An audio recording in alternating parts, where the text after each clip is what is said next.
Hello and welcome back, Dukes.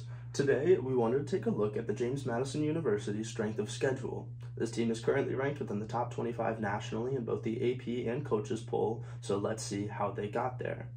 Their Week 1 opponent was the Bucknell Bison. This FCS foe is currently 2-5 overall and 0-3 in Patriot League play. They won against Cornell and VMI, not exactly a world beater of a Week 1 opponent, however an FCS opener nonetheless. In Week 2, the Dukes traveled to Charlottesville, Virginia to play against in-state foe UVA.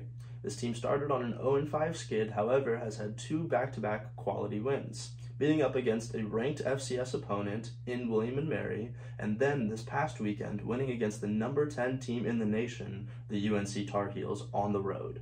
They won 31-27 in a shootout, and truly have turned the narrative around on them being the worst P5 team in the nation, strengthening the Dukes' schedule greatly.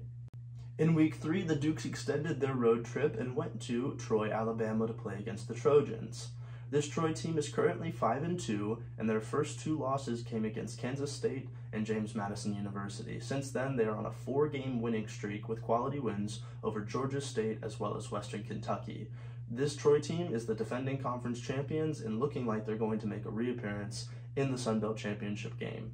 In Week 4, the James Madison Dukes traveled to Utah to play against the Utah State Aggies. This team gave us a great fight, however, they're currently 3-5. They've had losses to several close to ranked or ranked opponents with Iowa, Fresno State, San Jose State, as well as Air Force. They do have quality wins over Colorado State, as well as against UConn, who will be on the Dukes schedule later this year.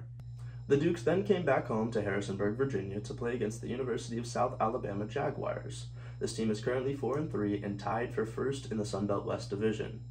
They have quality wins over Oklahoma State 33-7 on the road, as well as a 55-7 win over the University of Louisiana Monroe and a 55-3 win against the University of Southern Miss. This team is on a 2-game winning streak and looking like they're going to be a Sun Belt Conference Championship game threat in the Western Division.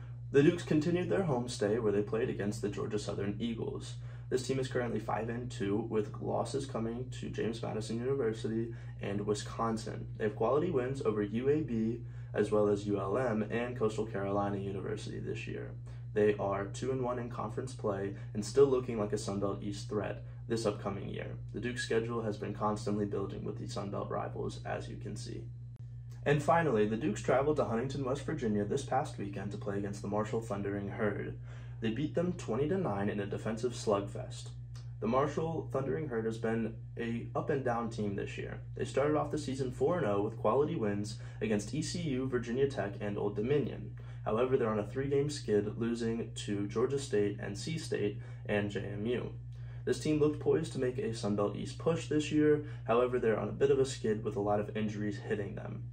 This win was still very quality as it was on the road and in primetime national television on a Thursday night.